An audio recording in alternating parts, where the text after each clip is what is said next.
Hi, welcome to my YouTube channel. My name is HassToFix.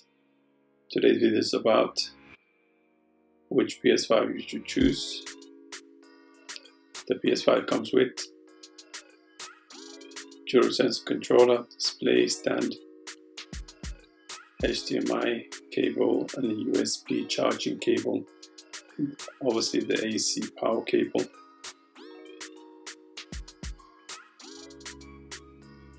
Every time I see the PS5, I just like it more and more.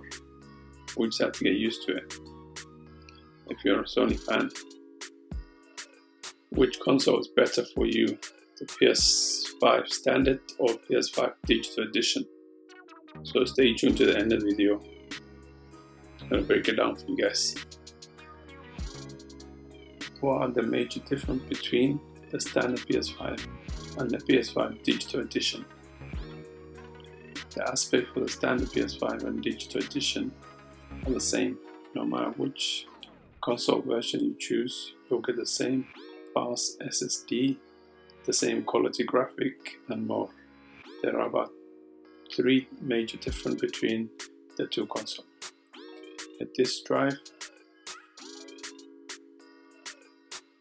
The first and most significant difference between the Standard PS5 and the Digital Edition is the formal comes with a disc.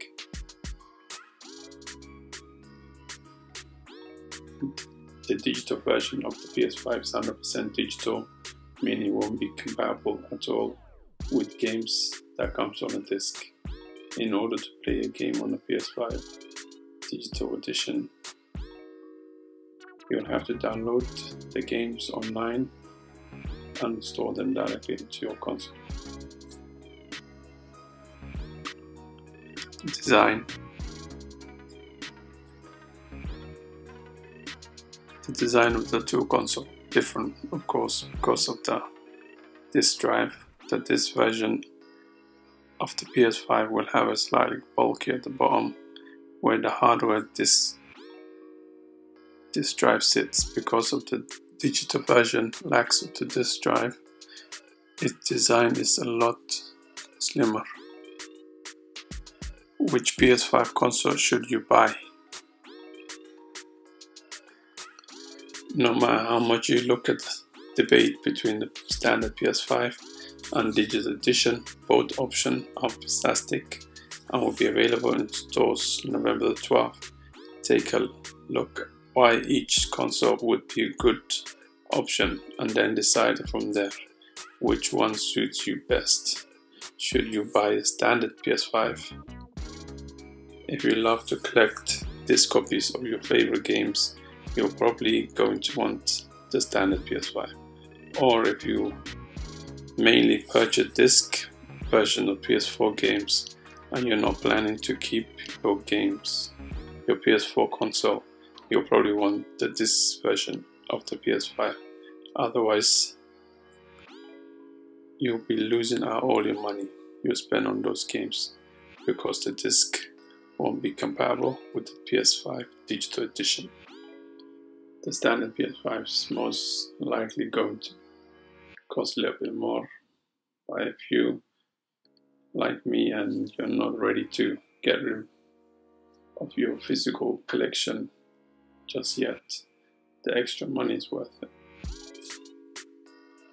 Should you decide to buy the PS5 Digital Edition?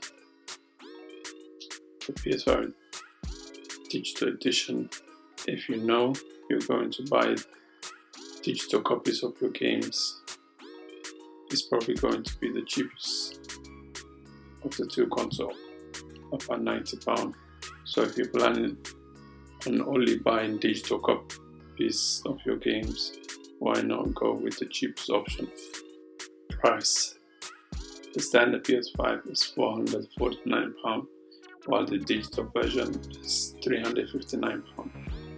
PS4 owners. Sony has just suggested that they will wait 3 years before focusing only on the PS5, with more cross-gen games to come, which they still haven't spoken about properly. They announced that a number of PS5 games including Spider-Man, Big Adventure, and many more, will also be released on PS4.